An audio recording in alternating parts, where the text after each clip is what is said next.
côté. Déjà, tu me pas quand il va valise. Mouyembe. Mouyembe, ça quand il va valise, ça côté prison. Ambongo, Ndemuto Simba qui est à Covid.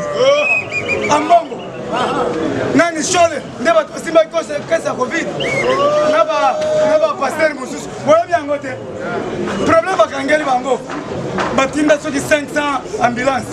Mbongo Kenda wapi. Si quoi vous avez sanate kolobate. Papa Longondo, Nalinga Kayo Mingi. Oko Samba. Sambolo. Le 9e de la classe, ministre de la Défense.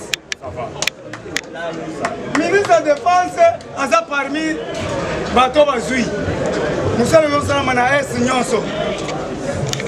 Botala Bokomona ba rebelle comme des actes de sabotage. Bakobinga boy. Batie moto. Erba koyoka kam boum. Tukimbie. Mambo ya kwangu. Tukimbie. Vanda wana bu. Ok. Le dernier de la classe avec 20%. Ministre des Affaires sociales. Ayoka na katate komo na ah oko kate tinga mutu shali tozo mele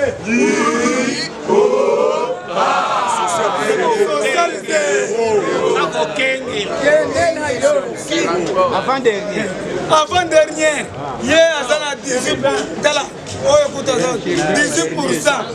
Ministre du Transport, Sheridan Okende.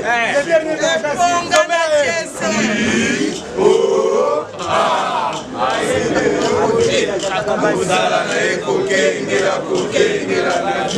ok. Merci, Nanzembo na bino kitoko. Na ngoto lobi boy. Le reste, bakende kotala na journal moja etalinga te. So tangi na le 10 premier. Ba batikali bakende na journal moja. Dieu merci. Zela. UDPS viva. Merci Beta. Lume. Fatigue-toi.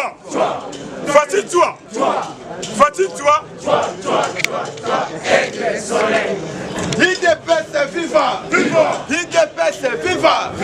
Mwana mama. Mambu maso. Tuyebisaki bango biliaki bango bisali ninye. Mwana nko ya zanko. Osakanyo kutani na ya. Fati lobi fara na président ya tiki basolo dikora mikora ko. Na yebisi o 3 accords et signamarate sali ninye. Olive bomba soso na yoko bimisango lisusu te me yeba ke ko pola kala to ko bimisango o te ka soso amitra. UDPS viva. Oyo Fatia lobaki kokisa mte kokisa mite. Tangu Fatia kitisi biye ya avion ba mama madesu ba sepela to ba sepela kiti. Soko ke na zigida ba oyebisa madesu sai nini? Ekitite. Ba mama madesu ba lobi loko Fatia sali biso il faut pe biso to pesa e réponse na ya. Na yebisio ba promettre biso ba kosumbisa biso adoda. UDPS viva. Lume. Oye koya. La combattant il faut yeba na émission et il matata po. Matata po nyolobi afanja lobi na so comprendre te na za prisonnier politique toni na lobi na kende traitement libanda baboyi to tuni yo ta ko za premier ministre otongaki combien d'opi. Oza prisonnier politique te oza prisonnier maïstique parce que détournaki maïs ya peuple Congo. UDPS viva. Ye asaka na kabila ki bango bisai ninye. Après John Numbi lobi basala ki pe musala me baboya ki ba filmango bakitaki na ba okende pa ya mutu moko to koloba te sino akobomba déjà bilo azala kaka puisque boye kuna nde ba kobimisa pepeka lume oye koya UDPS viva. Toyebisaki bango président Félix abetelaki bango système DG ya Fonef abombaki jeune adversaire ayeba. Batelaki mutema na gardien na bango Hippolyte Yembe njoka azali na elembe. Ku de tikaka ya bana mike Yembe yakenda kata keide. Lelo bi ekoti te. Lelo oyo baganga kashi na rambo autorité morale fati lelo commissaire mwana po. Oye commence ko fi na mande fuleli. Fi na likumweleli. Awa makambo eza koyi le septembre de baki opesi mbwambwa abo papa lobby le 15 yé penangela et cause à la confrontation. Moi il y a des pères et des mères. Qui de père c'est viva. Papa moi soko il y a des pères et des mères. Et qu'on a biso ya kwangu ya ka 100% Congo. Akobunda contre ba ya ka o ba ya baza ba Sénégalais na ba Cameroun. Biso siko ba Congolais na simande qu'on a bi. Papa moi so liboso. C'est président Kozonga azozonga jeudi awa selon information balamako na Congo centrale akeko tia pierre barrage au tozobenga port ya au profond ya banana les ports les plus grands en Afrique centrale et ton amaraté sani il est personne viva et bongo mois d'octobre ndé au pesi ngombo abo fati siko ya bandi ba tourner ya grande affaire aba bandi na Kasai nyonso ko sala 3 semaines il est personne viva kuna akotia makambu pona barrage ya Katende d'ailleurs 3900 tonnes il y a matériel déjà équitaki j'ai pris image kuna na kasa il est personne viva à part wana kobosa na te balima pe déjà baye awa pona ko sala centrale photovoltaïque n'angela ya chemede na yebiso awa tie koko meloko pa vite azobeta mati na Goma ozwi train na Goma e otali mati osombi paipa oliango manyema manyelo meimai na kasumbale we kosumbala kikui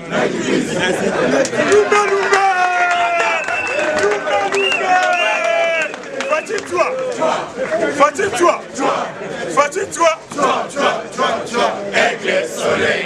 Si le père c'est vivant, mon maman, Mamou Masso, combattant, fatigue-toi,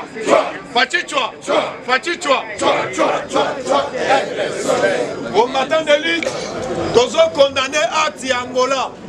Angola na minute où tu peux refouler au Béni ba Congolais. A refouler ba Congolais mais à Oyo to bengi 258 to bengi Congolais. Ba bimi mingi na frontière to benga ya lufute ya Songololo. Ba bimi na frontière ya Songololo na zo ebisa yo combattant. Na zo ebisa yo kobima ba bimi to se pete na acte ya ba militaire to bengi ya Angola. Bakeko torturé to bengi ba Congolais na biso. Tozo signaler na ministre affaires étrangères. Ala de la likam ya ba Congolais na biso o bazali na Angola. Frère faux combattant. Combattant d'élite. Na actualité politique o tozali nango yeba déjà. Nous comptons bolo bolandaki ake chaléré o ezalaki lobi na Turquie. Akendaki le plus loin na cimetière o to bengi ya ancien président. Oya kotisaki démocratie na kati ya Turquie akendaki ko déposer o to bengi fleur na ye. Yaya nazo ebisa bino bo vanda calme. Muku antombolo torobakete azali Yaya mo répondaka muku antombolo azali Aigle azali pamba te tobelaki azali soleil. Yango tozo pesa longo ya na papa mboso ngudi akwanga. Mutu akanga kaluka. Lobby tomoni matin faulu akeko mobiliser na kaluka. Papa mboso lobby ngai na kotika tante. Boyeba a partir ya le 15 toko yamba. Toko yamba. Soki nona yambi muninga parce que milinga gazo bakobeta. Tolebisika songo akabolate. Gasongo to sengeli akabolate. Obiso to mesana na gaz. Kama obeta gaz biso na biso toko ya. Combattant d'élite, ça n'a pas l'air solide. Ça n'a pas l'air solide parce que dans un bisabino, d'ici bientôt, Balobi va préparer le bureau au Tobengi à Seni.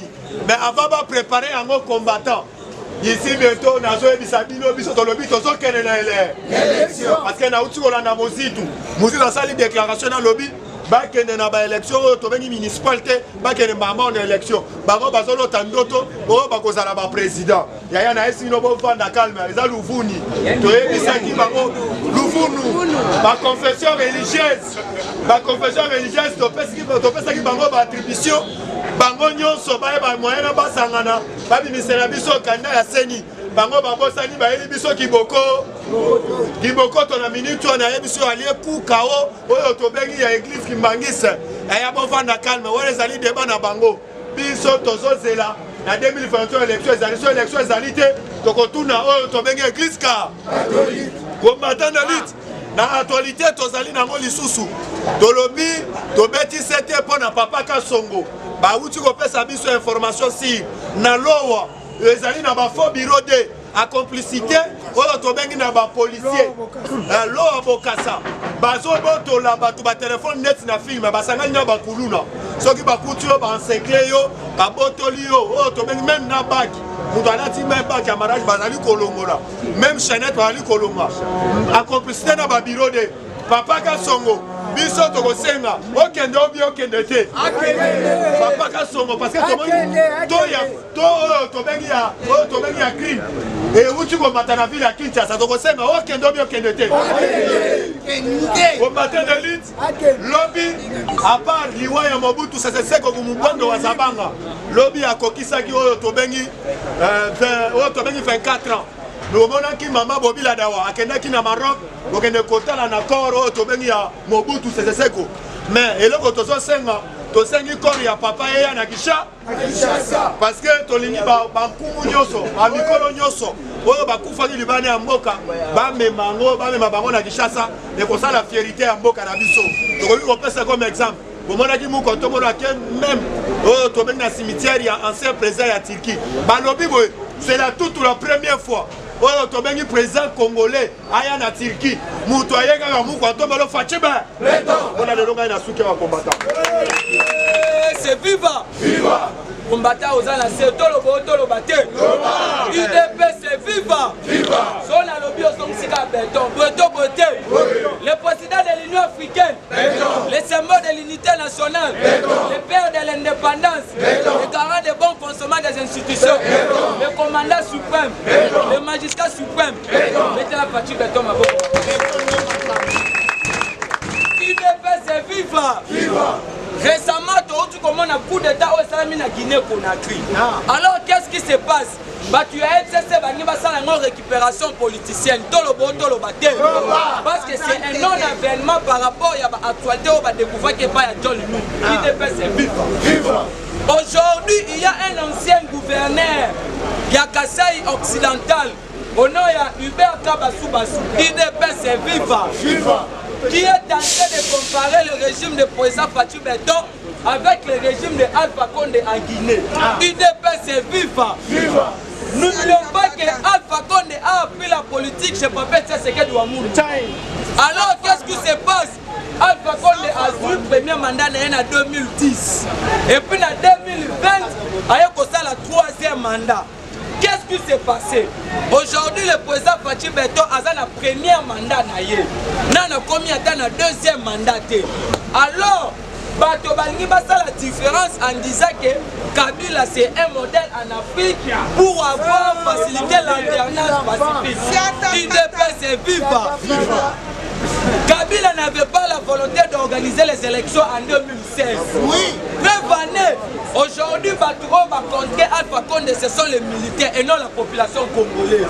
Le père d'alternance pacifique de notre pays, c'est la population congolaise. Preuve année, alternance et profitable sur Batou. Le comme étant la mort, il y a aussi Tumanga et puis Thérèse Kapangala. UDP, c'est vivant. Betana Fatou Beton Mabo Makasi. Alors, qu'est-ce qui se passe? Il y a déjà un truc qui était bien préparé pour éliminer le président de la République. Prévenez, Kabila ne croyait pas que Tshisekedi allait faire 2 ou 3 ans au pouvoir.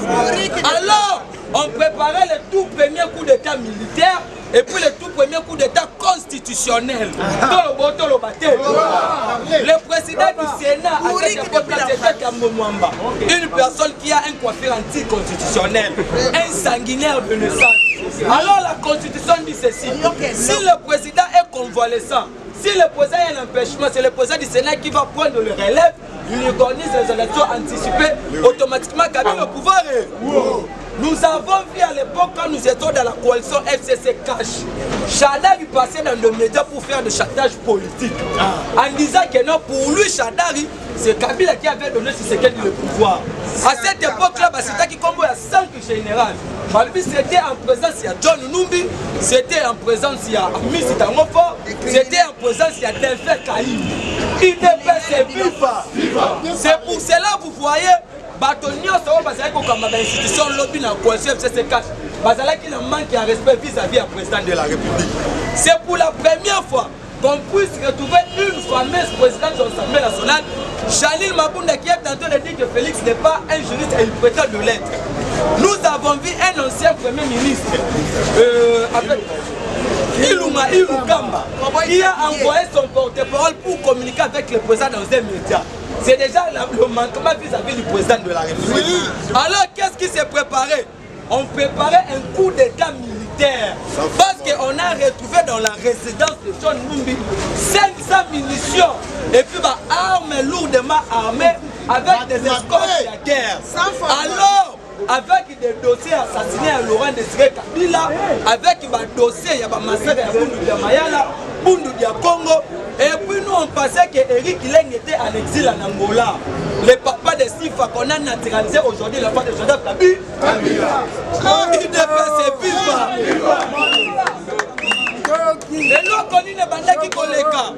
Vous avez vu le président de la République a utilisé la politique à l'écombo et les président Kelibanda. Alors non, Kabila c'est mon frère. Oui. Kabila a de l'expérience. Oui. Quand il y a de querelles politiques, je n'hésiterai jamais de le rencontrer. Alors c'était la politique à l'écombo et les Qu'est-ce qui s'est passé? C'est pour la première fois depuis l'histoire de l'humanité, un président qui a gagné la présidence sans avoir la majorité parlementaire. Mais il a déboulonné, il a destitué la dynastie Kabila dans moins de 2 ans. UDP c'est vif.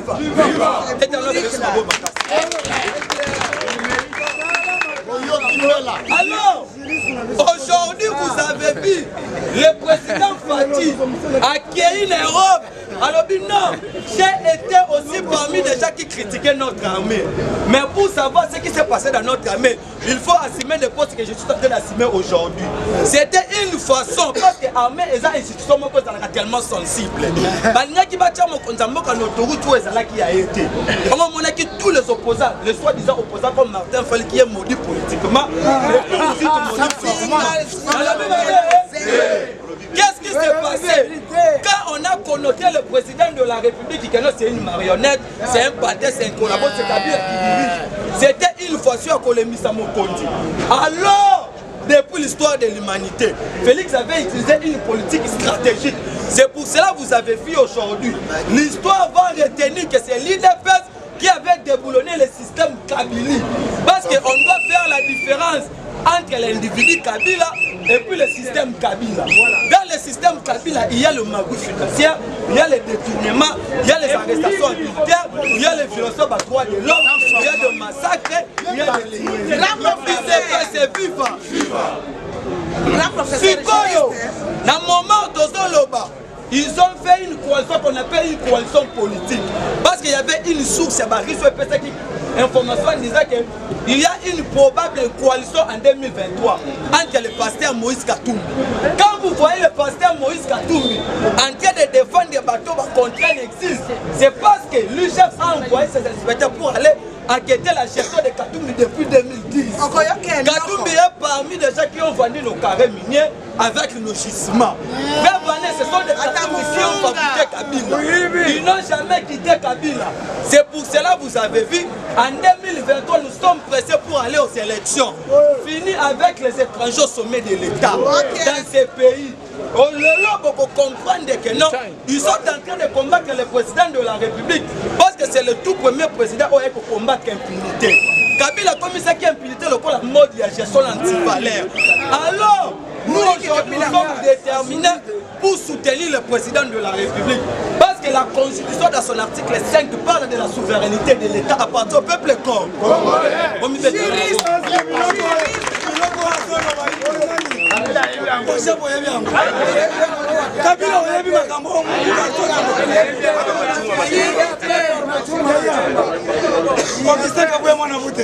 Président Jean-Marc, dis-le, il faut passer quelque part, Dada.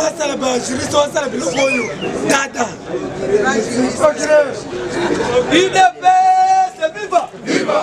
Papa, notre mentor qui est un secret de Wamoulumba, à l'école de France 24, de heureuse mémoire. Batounia Papa est un secret de Wamoulumba. Nous sommes en train de voir le système en place, en train de débaucher les cadres de ton parti politique. Papa, tu sais que dans le bas, l'IDPS appartient ni au père fondateur, ni au cadre, mais l'avenir de l'IDPS appartient aux parlementaires debout que nous sommes. UDPS c'est vivant. positionné ma résidence sinon sur John Lumumba. Depuis le Kumbashi, la carte est Wabora. Alors qu'est-ce qui se passe? Il y avait déjà un truc parce qu'il y a une police judiciaire qui a dit que non, les armes qu'on a retrouvées chez John Lumumba en armée santé. Aujourd'hui, nous sommes censés de prier pour notre président. C'est un président qui incarne les valeurs patriotiques et plus chrétiennes. Frère Vanessa, c'est le tout premier président où il y a Zumbo Kachela Maboko Yanza. C'est pour cela que vous voyez Fatih maintenant, c'est le chouchou de tous les présidents au monde. Fatih Aken à Rome, pas Fatih Gali Yakiti, pas cardinal, il y a des pays européens, pas pour Bossani, pas pour le bien à Bossanité. Nati Gali Yakiti passe à temps la photo à moi, la moto sur la qui n'a cela veut dire qu'il y a d'autres temps qu'on a regardé depuis l'histoire du monde, depuis Totanga. La reine Elisabeth a se déplacé dans le palais royalité. Mais mon colon Fatia Kendaki, la reine Elisabeth s'est déplacée pour aller à l'aéroport accueillir le président de la République. Dans mon moment, mon candidat à mon chef de l'État, alors quand je te vois, je vois l'image de ton père. Ton père était mon ami. Excusez-moi de vous appeler Fatima. Il n'est pas viva. Fatia Longoana. Inde na Serbie. Par contre, c'est la maison militaire. C'est pour voir la grandeur de notre président de la République. Fatia a réuni 3 présidents d'Afrique parce qu'il y a un conflit. Museveni, Kagame et Lorenzo. Kagame a fait une déclaration, c'est le président Fatia qui a la clé du développement de l'Afrique. Fatia qui a Guinée-Conakry, à côté de Alpha Condé, avant coup d'État. Alpha Condé, quand je te vois, je vois l'image de ton père. Ton père a joué le rôle de Mandela en Afrique. De sang royal. Fatih, il était le président à Rassop. Place où il y a Kamba, Martin Fayoulou, pasteur Moïse Katou. Fatih a commis président de l'IDPS. Fatih a comme président de la République démocratique du Congo. Fatih a comme premier vice-président de l'Union africaine. Fatih a comme deuxième vice-président de l'Union africaine. Fatih a commis président en exercice de l'Union africaine. Aujourd'hui, Fatih a commis le vice-président à SADC. En 2029, commis président à SADC. En 2029, na 2040 impérial du Congo. Il ne peut se vivre. La communauté. Mais c'est pour la première fois depuis l'histoire de notre pays de voir un parti politique proposer un calendrier électoral. Quand on dit que Moussindou et Fayoulou ont pris la côte de Bombay, parce que ce n'est pas un parti politique de proposer un calendrier électoral, c'est à la CENI. Je dis, je vous remercie. C'est plus que 84 et 1 32 0. Plus que 43, 84 et 1 32 0. Je dis, je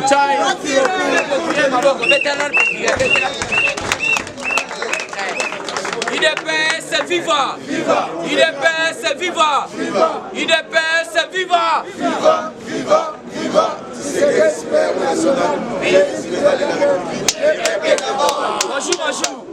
Bonjour les sous. Nalobi boye. Bisonyo soto beteli procureur maboko. To beteli procureur. Voilà. En tout cas, actualité ça qui toko boete combattant. Mwana mama mwana mama. On est sacré à bande kuna biso ya bandu ya ba Congo. Kosa la tribalité mwana mama mwana mama mambu maso batula pakaba monape. C'est-à-dire qui vivent la paix. Au Tchetembe au Monia. Azala mouvement Fachibe. Fachibe. Mukishibe. Aïe aïe aïe aïe bamususu bazo tikana Fachibe. Mukishibe. Muamaïbe. Mukwatombolube. Les grands d'esprit les sports de tous les peuples congolais Moulankwassabe. Soubabilumbu. Le président le plus costaud du monde. Le président le plus géant du monde, le président de l'Union africaine, le président de l'Union sacrée, le lion de la tribu congolaise, ça pour ça si congolais de père et de mère, Betela Mukwantombolo, Betela ye. Tolobi boye, awa, Fati ou. Tolobi boye. awa ezali muula nkwasa uwu oyebi muula nkwasa te il faut tout nangata mpati yaka yolo baka muula nkwasa cela veut dire quoi muula nkwasa cela veut dire atonda kiti il n'y a pas un président oyo ya mondo eleki na akotonda kiti fachibe mukishibe mais oui il faut ça na esengo tokosi na kati actualité politique actualité ça esengo fachi yebwe ah bande on a biso bandu ngana ligibino trop puisque bolobi na walungu hôpital de continent mort jamais vu jamais na bulungu hey balabi muzita zalaki wa atika ba fatire be fatire be ningisa fatire be fatire sako ona mko tombolo ko chokamula tolobi boye ona fatire béton les grands esprits l'espoir de tout un peuple congolais. Au chat me monia soko sali ba fatiro ko chombo ramula fachi weto fachi jambo to continue kati actualité politique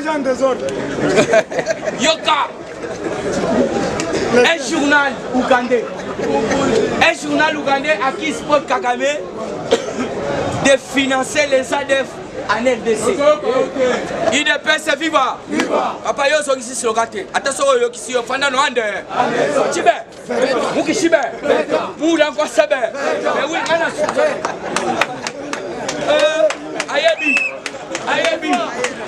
Ayebi eboko. Fachibe.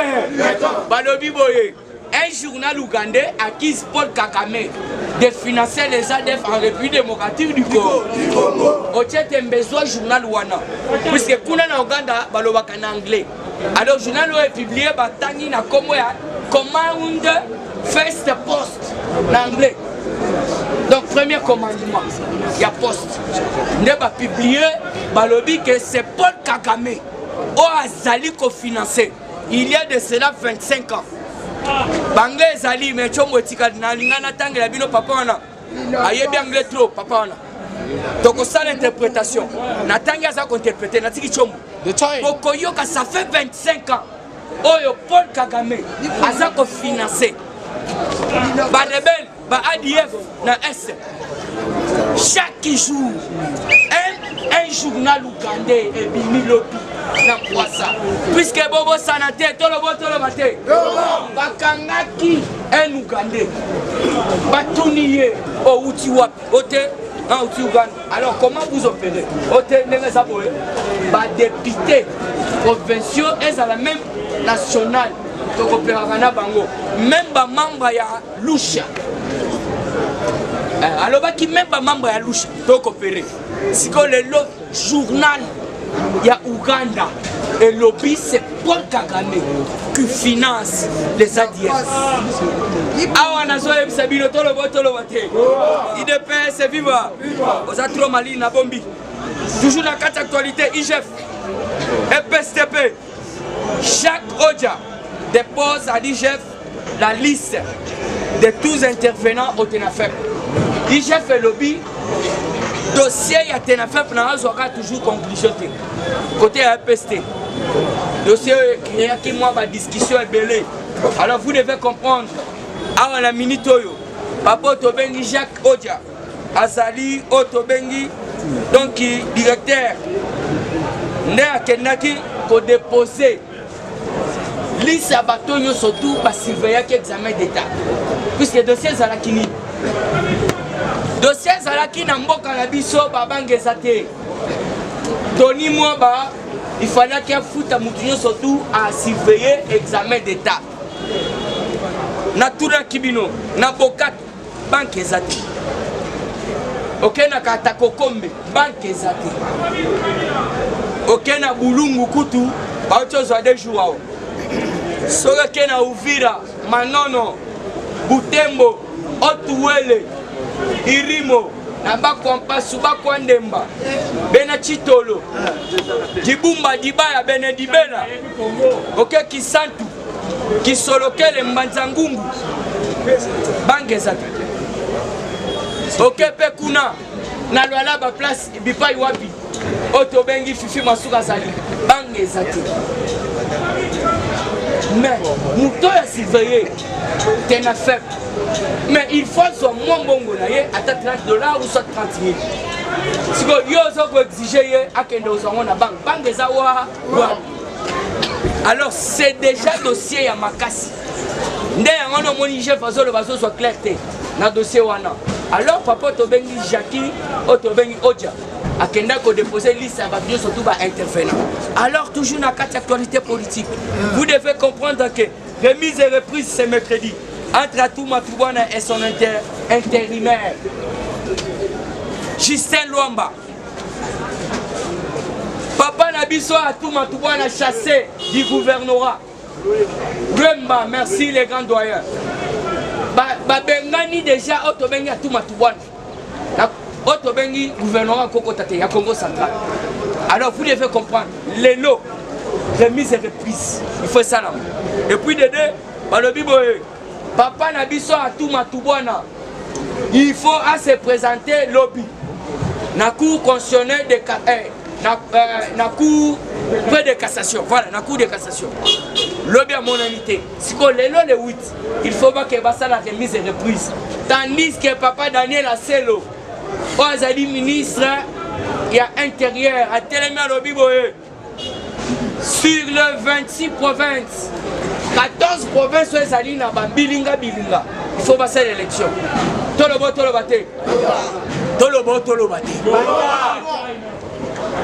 Chef de l'État. Fatih Beton. Les gars t'expliquent. À Bengi, le conseil des ministres est vendredi. À l'Obiboé. Bamine, nous surtout les Chinois qui exploiter et qui font et de deux. Asselo à Luka moyen à organiser l'élection dans la province de Soto Bilinga. Il y a un qui a tout matouban à lobby et papa Daniel Asselo à lobby, c'est par la haute hiérarchie que Azwaki Mitindo, il y a Kobengana tout matouana, autre bengi intérimaire à son donc fils naïe. Ce qu'on va écouter dans Daniel Asselo. Élection ko sala mandengeni tandis que c'est les athées tozo yeba muto sanité koto yo bilinga koto bosesi alobi boye tandis que bango bazali na kati ko patoger biso tolobi seni oya kanana batikali ko remplacer bango te ba organiser ni denang oyo ko sala makona na comme le policier parole était présent Abdoul Azali alors on a so kende ko chiter puisque toza ebelé cache d'armes Didier Tumba na Kibino.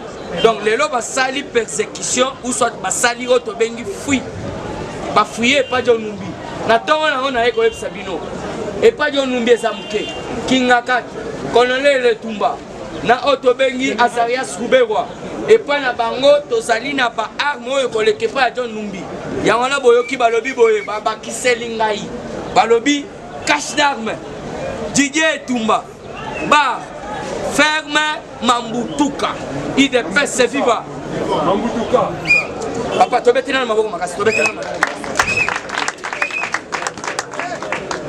to ça va vanité na politique to ça va vanité na politique yozo luka damas mais koto bazo préparer ba cabane babo ma Fatih Beton tolo bate ozo luka damas ole mais bango bazo luka Fatih Beton d'ailleurs. Peut-être on a eu mortier. Quand tu l'as passé, on a eu mortier. On a eu mortier. Quand on va expliquer qu'est-ce que cela veut dire mortier. On va expliquer qu'est-ce que cela veut dire hobby.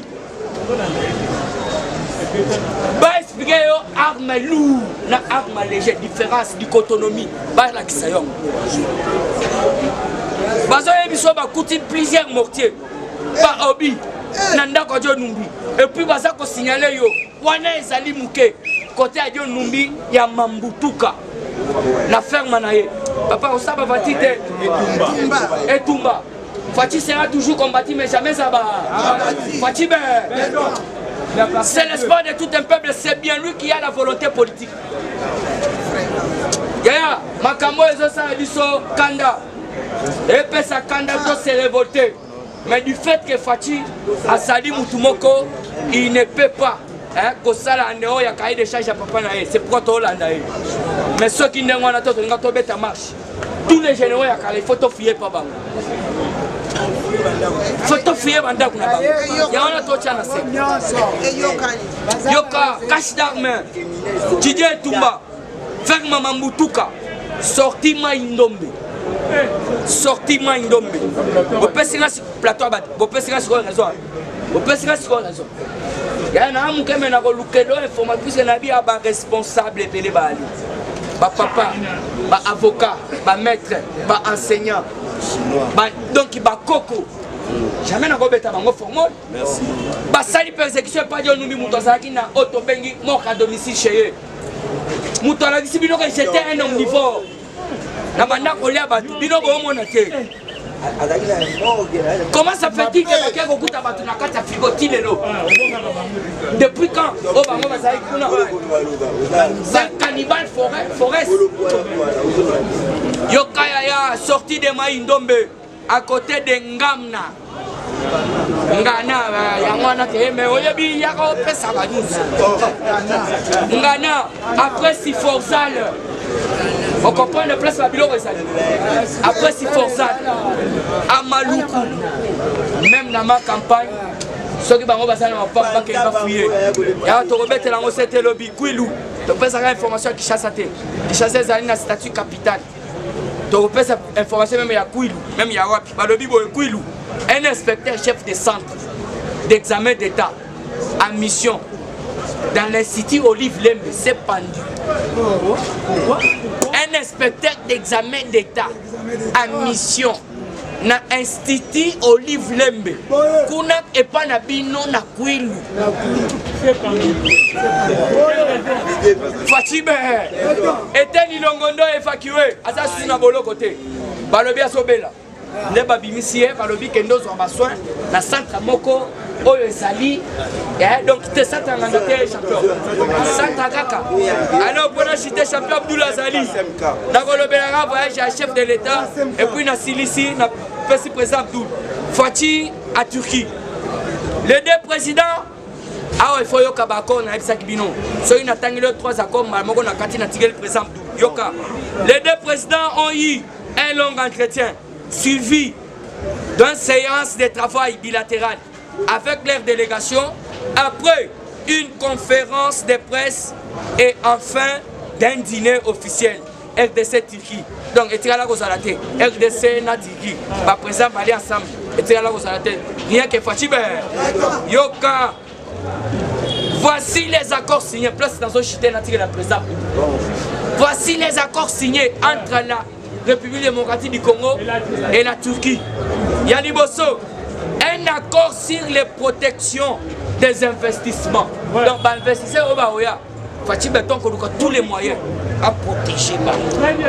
Dédé, un accord sur les non-doubles impositions et la lutte contre la fraude fiscale. Mbongo Sorozo Ibango Kebake Rokene Nabolo.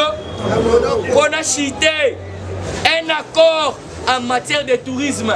Donc Congo et comme ça le tourisme. C'est pourquoi Boyo Kim Kontomolo à l'Obiboye. Je dois construire le 135 territoires de la République démocratique du Congo. C'est lui qui dit 135 territoires qui la République démocratique du Congo. La personne dit l'exemple. Etienne Kisega du Wamulumba, l'homme qui a enseigné la démocratie au monde entier. Abosana qui nous pompe pas. Abosana qui côté na bango. Otobengi pe Lumumba. Abosana qui katako kombe. Musito abosani pa ikongi la bipa wapi mama na bimela. Abo makuna. Aya kosa la bino ba fatir alobi na azambo ya parlement boye pona chercher na kati ya peuple. Toso benga ba maître, toso benga ba magistrat. La Bible nous dit ceci, celui qui ne travaille pas ne mange. Comment ça fait que Musito ne travaille pas mais il mange? Merci beaucoup, communiquer. Tolobi boye, jeudi matinée politique et les bandes de permanence. Jeudi oyo, l'esplanade, il y a 10e rue. 14h, tous dans les bandes en plein air. Bokoyoka jeudi matinée à Kapuka, Kozanga des en plein air libanda. IDPS viva! IDPS IDPS viva! IDPS viva! Viva! Tshisekedi super national, Félix président de la République, le peuple d'abord. Les parlementaires debout! Les parlementaires debout! Les parlementaires debout! Bonjour à tous. Naza na information moko o nazui IDPS viva. Et la kisike Kabila na série nae ate kamboka oyo ekenda epa ba étranger. IDPS viva. Siko Fachi Beton aye azo linga zongisa mboko oyo na nzela. Donc to perdant mboka na façon mo boko kondimate. IDPS viva. Oyo eza dossier nazo pesa ngo na Fachi Beton. Avant na pesa yango epa na ye, yango nazo ningisa kiti na ye. Dossier nazo pesa epa ya président de la République démocratique du Congo. Président en exercice de l'Union africaine, vice-président de la SADC, président de la SADC 2022-2023, symbole de l'unité nationale, commandant suprême des forces armées, le magistrat suprême de la justice congolaise, garant de la nation et du bon fonctionnement, l'homme qui a sauvé la République démocratique du Congo de l'effondrement total d'un régime dictatorial de force commis de Joseph Kabila. IDPS viva. Dossier na nango eza. Namona qui livre moko po Mikolo Ezoya et créer débat ya makasi. Livre ya Al Gore. Al Gore azanan. Al Gore azalaki vice-président na série ya Bill Clinton. IDPS viva na 93-2001. Na livre na wana a komi nini place problème ezali. Livre na wana titre nango eza les futurs logiciels peut changer le monde. On a même la diaspora libanda ya mboka beaucoup mona yango. Chose grave na kati ya livre ana ezali ke alobi boye. Alobi la République démocratique du Congo a déjà vendu ses terres arabes aux Chinois et aux Indiens. A déjà vendu son terre arabe aux Chinois et aux Indiens. Donc 50% ya ba terre na ya zoteki. IDPS viva. Donc il y a pas na expliquer bino elingi kolobabwe. Jour tokola muka. Tolobi to sala agriculture peut-être na Congo central. Au comment na ba Chinois ba ko s'imposer ba koloba kete. O eza mabele na biso moye bolo na awa ezate. Jour to kotelema tolobi to sala agriculture na koloba peut-être na niveau peut-être ya beni. Au comment na peut-être ba ndia pe ba telemi ba lobi ke o eza ya biso bokolo na te. Ou soit soki boloni yango par force. Bango ba ko banda ko zo ko exploiter yango. IDPS viva. Sikoyo 50% ba o ba su ba teki eza na 2009 sous régime ya Joseph Kabila.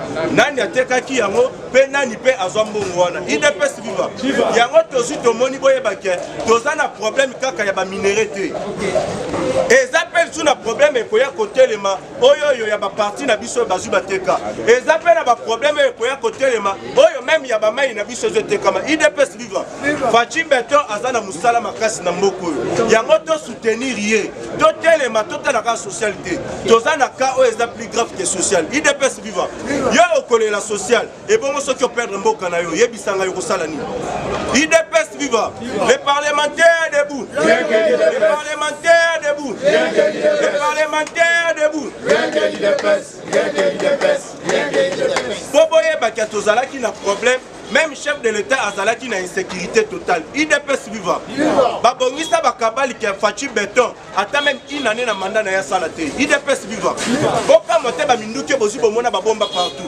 Ezaka ke pa ya Jom Numbité. Eza même na ba petite na bango ya confiance. Na ba dignitaire ya ba Joseph Kabila misusu. Oyo tozo senga, il faut ba fouiller pas Chadari. Parce que Chadari aloba que nous allons paralyser ce pays. Ako paralyser moko na nini?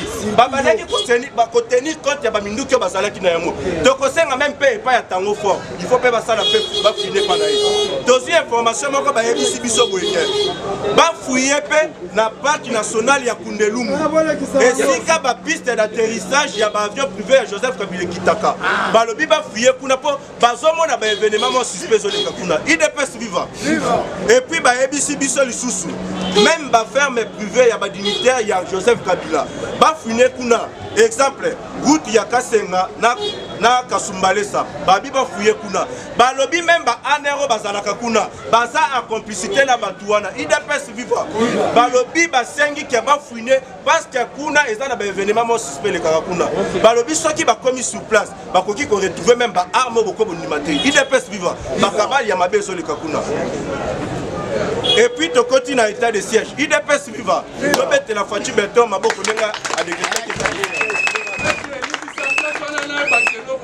Kabila sakenda ba garde na ye o bana mura bazana planka batekeza na kamo kuna ba garde ati lelo na mboka polo ferme wana mama benga mo ferme ya mama na yena mama Zifa ba garde wana ti lelo bazali so ba koti na planka bateke o kinga kati na ngambu ferme mama Zifa bana mura ti lelo bazala ka kuna na kati ya zamba IDPS viva omoni ke ba information tozozwa et ça ba biloko lukuta te ce sont des choses réelles o ezo salema bato ya bazakuna babeti sete balobi ke chef de l'état kotala kaka pa ya John Numbi te eza pe na bakabali ya mabe o ezoleka il faut olandela bafuye pe na parc national ya Kundelungu esika ba avion privé ya Joseph Kabila ekitaka babiloko suspect mo eza kuna bato bazalaka kuna balobi ke tozomona ba événement moko ya mabe et puis balobi même ferme privée ya bakiete d'unitaire ya kala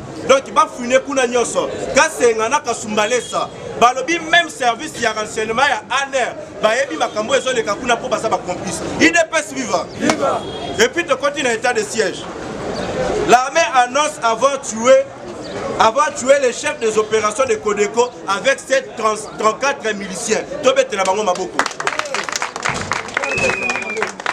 Et puis toujours dans le cadre du état de siège, au chef de l'état Fatou Beto et copé sa résolution à Malamu.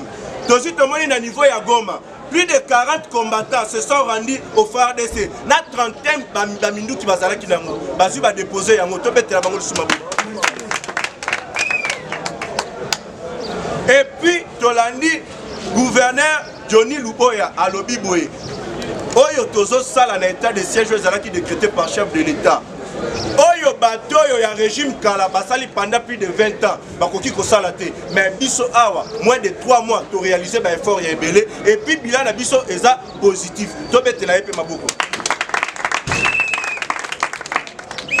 Et puis chef de l'état alobaki ke to kene na ba élection avec recensement ou sans recensement to kene na ba élection mais aye ko comprendre que ceux qui to lobi to écarter recensement kuna eza ko pesa baka wana force IDPS viva yango Augustin Kabuya alobaki nini alobaki bo cette fois-ci il y aura plus la tricherie alobaki yango par rapport à quoi avant to kene na élection il faut recensement et salema pour chef de l'état alobi boye avant élection salema il faut to kene na identification nationale il faut to kene na nani na recensement il faut to kene même na enrôlement nyonso et salema au même temps IDPS viva yango tozi tomoni premier ministre ayambaki même batu balobeli boye 600 millions de dollars oyo ekokoute pour la opération et combinée de recensement et d'identification de la population. Le premier ministre Jean-Michel Samalokone a reçu ce mardi le 7 septembre 2021 à l'hôtel du gouvernement des membres de la commission mixte des experts sur les opérations de recensement et d'identification nationale de la population, conduit par le ministre d'État au plan, Christian Mwanda Simba. IDPS viva, Mwanda Simba. IDPS viva. Bango balobi boy soki balobi basala nyonso wana ekokende ti na 2023 na mois de mai. Bo wana eza selon bo bango balobi. Parce que soki tolobi to kende sa recensement. Toko voter même na ba chinois ba ko voter. Ba indien ba ko voter. Ba wara nyonso ba ko voter. Ke bisa bango pe biso tozo ke bisa bango te biso tobi ke non. Bo poza na kata mboka oyo bazana bango te. Donc nous c'est ba bango les 15 yango comprendre le lo oyo batebele pe basali confirmation. Le lo oyo les 15 yango comprendre que non babi que non makama les 15 toko yamana ande. Yamana bango ande. Donc on biso toko yamana na bango. Toko ba comprendre que non biso marche na biso zali pour la félicitation. Même pour Kiki Pouloulou, société civile, même comprendre parti ya Bayati, va comprendre peu balobi non, biso les 15 wana to aussi melo comme tout biso to kotambola toati parce que to kumsa mokota mboka na paix on s'organise toujours na kata S. Maintenant la facile maintenant on va makasi. La paix on s'organise na kata S. Yango comprendre batu ande basaboye. Basaba tout monde to retirer la bango ta ata mukolo mokote. Et ça voter. Ceux qui t'ont nimi on fati beto à se concevoir pendant mboka na biso beta na maboko manifester na joie. Et c'est kata mboka na biso. Yango moni lobi na bisa kibino a. Oyo ki présent na ni abeti yango awa. Na bisa kibino ke eloko nini ozo salama na S et puis e o salama. 25 ans, il y a une guerre. 25 ans de guerre. Mais le oyoyo, bato bakotisa guerre wana eza des personnes lobi nalobaki yango monele oyo ndeko nanga arépété yango ezali nani président ya Rwanda epe ministre ya centralisation président chinois toyesa bino lobi nabetaki eloko wana bato basali guerre à 25 ans na kata est ezali président ya Rwanda na ministre ya centralisation Robert Roy nanga bato babate décentralisation le ministre Robert Roy dans les partenaires à Salaki wana bango nde basala ba fou ya makasi na kata S siko fati bato tanga ya à comprendre eloko na bango wana kuna parce que c'est na bango basala na kata S mais lelo fati bato asa féliciter na kata S tous les deux moi paix et que le kokota babi quelques mois au fati organiser moi paix na kata S mais chaque mois bato bango kufa ande mais fati tanga ye moi qui me comme kota yango comprendre le 15 toko yambana na bango ande toko yambana bango ande na médaille à félicitations la paix au face à CNS mais la fonction de maboko bakasi faut se comprendre yango na faut comprendre que batu oyo lelo oyo bileki bango bisanine yango so mona lelo oyo na CPLP la partie ya papa na kizenga oki quelque part presque de 80% parce pour Fachi voilà beta maboko bakasi donc biso tozo komisa bandeko oyo baza na vision chef de l'État sokosa bango akata mbiasi yango ya gouvernement oyo bazo sepela balu na biso eza biso mais so comprendre que mayobo wana aza traque mune tozo yebisa ke non tika lokola palu ekoti na mbiasi mayobo nde ya biso mayobo ya biso mayobo ya biso na mayobo donc baza batu oyo tokumisi bango parce que bakota ino sacré et puis bazali na 86% bapesi biso pour la soutenir mon compte en banque à 100%. Merci na Palou. Na occasion parce qu'il lobby pour la soutenir mon compte en banque na action nyo. On fait si bango mbote beta bango maboko makasi. Parti à solo. Yango na to koti. Likambu o to se sabino le 14 ma gouverneur pe ba fils. Oki déjà lobby va faire déjà programme. Na batala la bataille. Donc il ndenge ya bo loi là-bas, il faut pas changer. Lac Tanganyika, Kasaï oriental, Bushimai, Congo central, Haute Katanga, Baolé, Kwilu, Lomami, Kinshasa, Tchouafa. Il faut changer ma gouverneur bientôt. Il faut changer. Vice-gouverneur n'a biso awa. Donc il est déjà bon, déjà en danger. Vice-gouverneur sont ding. Tant que tu es vice-gouverneur, et c'est déjà gouverneur, tu es Luka. Ça va être. Ngobila est en danger. Baza na kabane ko yebike. Visiter. Ngobila ba fou. Ba fou. Ngobila ndalo. Alors, tika ko tia so tika ba fils. Ngobila ba fils. Ngobila alongo. Voilà. Maintenant pour ça ba ko ba kasi na ndenge on a besoin de féliciter parce que nous sommes la titulaire. Qu'est-ce que vous avez dit? Botali na Congo central. Botali na titulaire. Asi nous botali fils. Il y a notre biga ngobila akita amata kota tukubusi ade. Akota de perde. Il y a notre comprendre batouane basa bakabal. Papa, laissons que les 15 et ça qui va préparer. Bango ne connaît pas basoni. Bango basoni na que les 15 zonas. Quelques personnes congolais.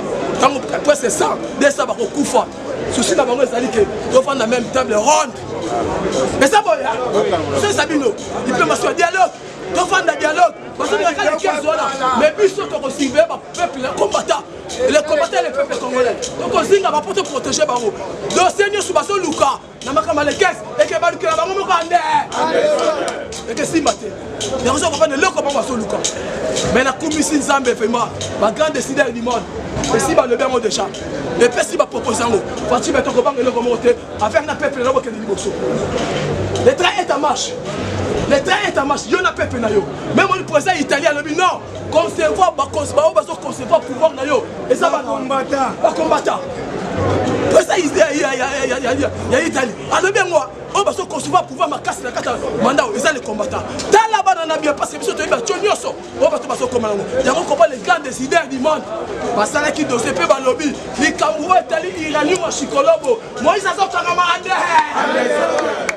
opesa opesi mwa boy irani mashikolo ekomi kokota même na kata Israël oyo Moïse ateka et puis bafanya na kata tribulation abi mutu wana na Kabila il faut bakende oki Kabila lelo oyo na il mateba azola tranquille asala il mateba na Mwanda na batala bate asala kata Mwanda le connaisseur dossier makasi ezo ya na ye yango comprendre bakon de machala même ata matata pondo oyo avant les 15 matata pondo zo kangama dossier super matata pondo zo kangama nini même to moni clan de machala et là comme zo kangela ye bango ne baso fourni ba crime même moi la préparation les 15 bakon de machala basa na kati nous sommes des traîtres yango moi il faut surtout que gouvernement Sam oh Sami Lamuka, Sami Telema, Sami Fongola Misu, Nikama social mais économie, ils sont oubliés la polanie. En tant que le premier ministre, Yango Moni Mokonzamboka, a pessigné surtout le gouvernement.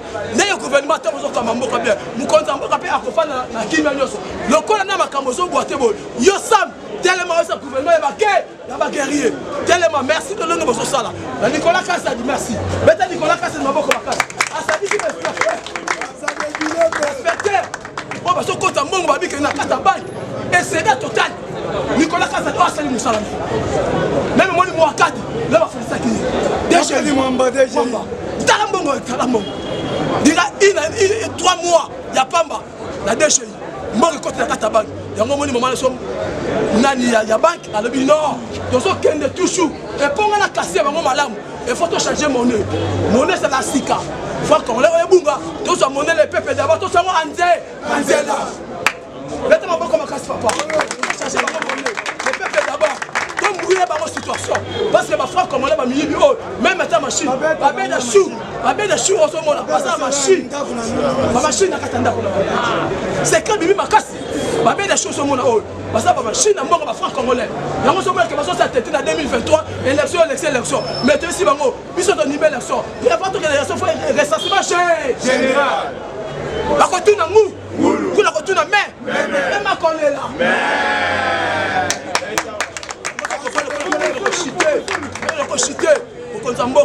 Non, est en colère, Facibato est toujours en colère. Pour Facibato va bien, il y a ma sociale, on est tous qui sont là, et qui pèse à moi, boy. Il y a un exportateur, il y a un camotel social. On va le ça, on a problème. Battu à Kabila légal, tous les télés, on va casse. L'exportateur me vertissait, on va sortir ma camotel social. On a le suki dans Gaïwa. UDPS viva! UDPS viva! Fatibé! Dans le biboye, l'information est pesée bien rébé. Mais tout le monde s'en a toujours interpellé. Donc, quand il y a un ministre, il y a un warrior. Parce que le ministre, il y a Félix Antoine Tshisekedi Tshilombo. Dans le biboye, mon contact, chaque fois, ils ont en contact. Il y a des investisseurs, économiques, gens économiques. Et puis, à ça, il y a des relations bilatéraux, notamment dans les pays où on est. Pour vous faire voir que Félix Antoine Tshisekedi Tshilombo est puissant, président, il y a Turquie, il président le plus arrogant.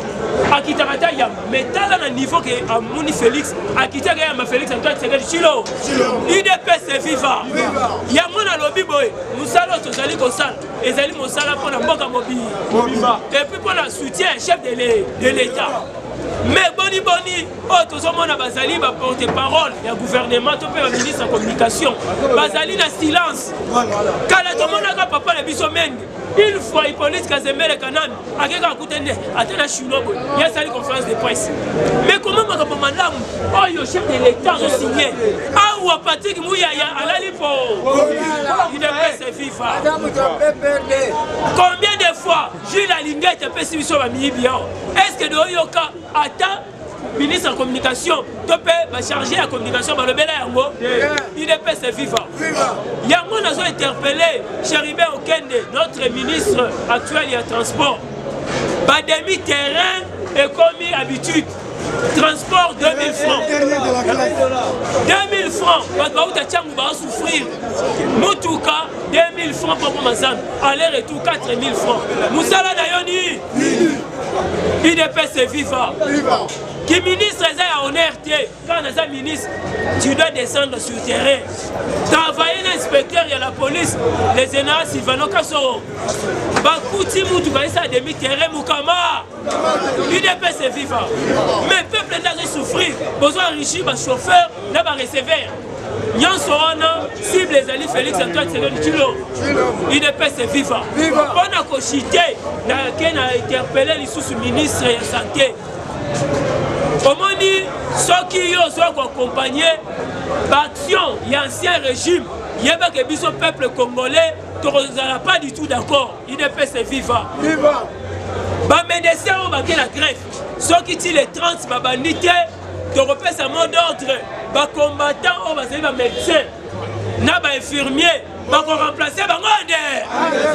UDPS est vivant. Et les kabilistes, les médecins, bango bazinitié eloko wana nyonso apo sali ribage chef de l'état mais le régime passé biloko ezalaki te mais na koleka lobiso ofandi na ndako musala ici mais pourquoi ça malukonde ti siko tomo la solution te Félix Antoine Tshisekedi Tshilombo abunda ye moko baka mususu wana fo yo zo ngona maboko boyete yango nozo pesa longonya na jamba kabunda oh lelo avant d'ici parti qui ordonnance 008 oh lelo a nommé direction il y a Ligue de femmes Oyo vous allez investi par le secrétaire général on a la benga Nzamba Mouké Augustin Kabou to bengi si ba sympathisant ba congolais en général ba ya ba mona sikoyo président de la Ligue de femmes ya solo to ebisaka yo ke no sala na ministère mais yeba ke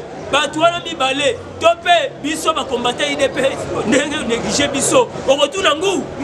A quoi mi connaît la lobby que papa Tshisekedi Ndache. Mais jamais Kaboun, biso c'est papa Tshisekedi, boité. Les alliés hiérarchie fort tout ça ya. Yango na lobby boye, nazo pesa mbela na ngai na soi-disant. Kaba Subabu, oya leka ki na télé, oya boyebi 50. Akei kolobake.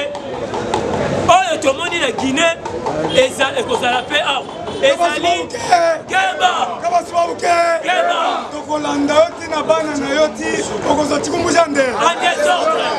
Yango le festival Steve Mikai déjà porté plainte. Il faut comparaître. Wana ezali incitation na soulèvement. UDPS est vivant. Est-ce que Burundi Mayango? Burundi Mayango. Dans le bureau, on s'arrête au coup de biso nanze. Les 15 biso nyonso, doivent se mobiliser au bimi pour soutenir l'institution na biso. Boito boité. Boito yambane, qu'on a la fête Simone. Fatime. UDPS est vivant. Soutenons Félix Antoine Tshisekedi Tshilombo et l'autre ezalité. Yende azali a wati mugoloye sur la ligne.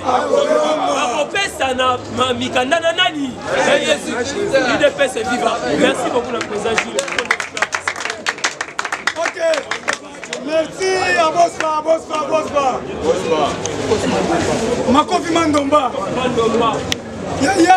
Association qui il y a Félix Antoine Tshisekedi Tshilombo Mukantombo. Abos Fane Makam. Awa to sengi de diaspora nyonso. Pour le vite recruter ba jeune. Makofi Mandomba. Mamadou Mpolondo.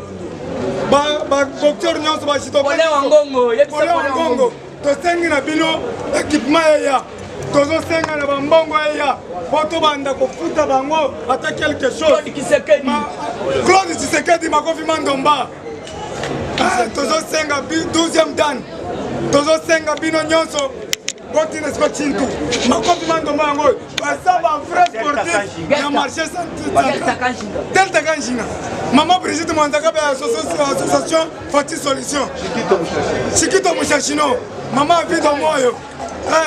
Ba diaspora nyonso monde mobimba bolobaki ke bo soutenir a Bosla bo soutenir ba cameraman nazo zela bino numéro na ngai yango 081 57 24 609 Bosla rapide 081 57 24 609 tozo zela Chintu bo bato ba forme ya kitoko tolingi bovimba bino be fobulia ba poto bovimba tomona liboko lokwa bachino rango baye eza bongo te toza ba ceinture noire bazali awa toza ba karateka toza ba judoka awa tozosenga na mutu nyonso ozala pe baboxeur boya kokota po mituka ezoya sekirito abospa tozobanda ebandeli awa ya mokwantombola mwa mai wakanindoleka mukishi tolobi bokosepela botinda deja cintu po to arrange deja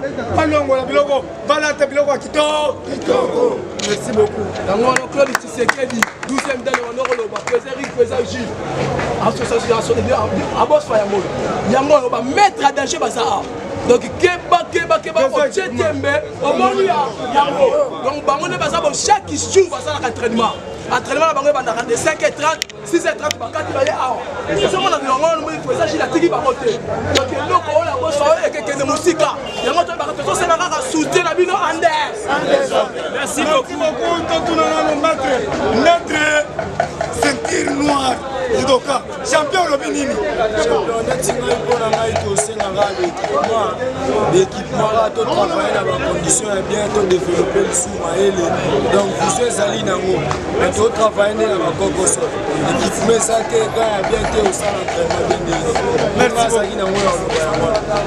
Ok, vice-président oza na maloba kotindela badiaspora nyonso tindelo badiaspora na tindelo bambote ebele mais totoba président aza mwa kokoso mwa maladi mais botindaka baéquipement botinda ekoma parce que azali motu azalaka ne polele aza tout droit donc botinda baéquipement ya judo ya boxe tout bosoutenir biso donc epesino babote bino badiaspora tout bolekisa maman Nelly Bissau à Dubaï otinda baéquipement ya bospa sans oublier maman gel pour me former bango koloba exoko équipe il faut encadrement donc merci beaucoup la distribution à bospa nde makambo. Merci beaucoup. Ok, donc finir pour na relancer Dirkap Samuel Kabenga yo pe okoti na makambo yango Dirkap Samuel Kabenga merci beaucoup Kabemba merci okoti na makambo yango Jelanda to soutenir mon compte pour moi. Merci.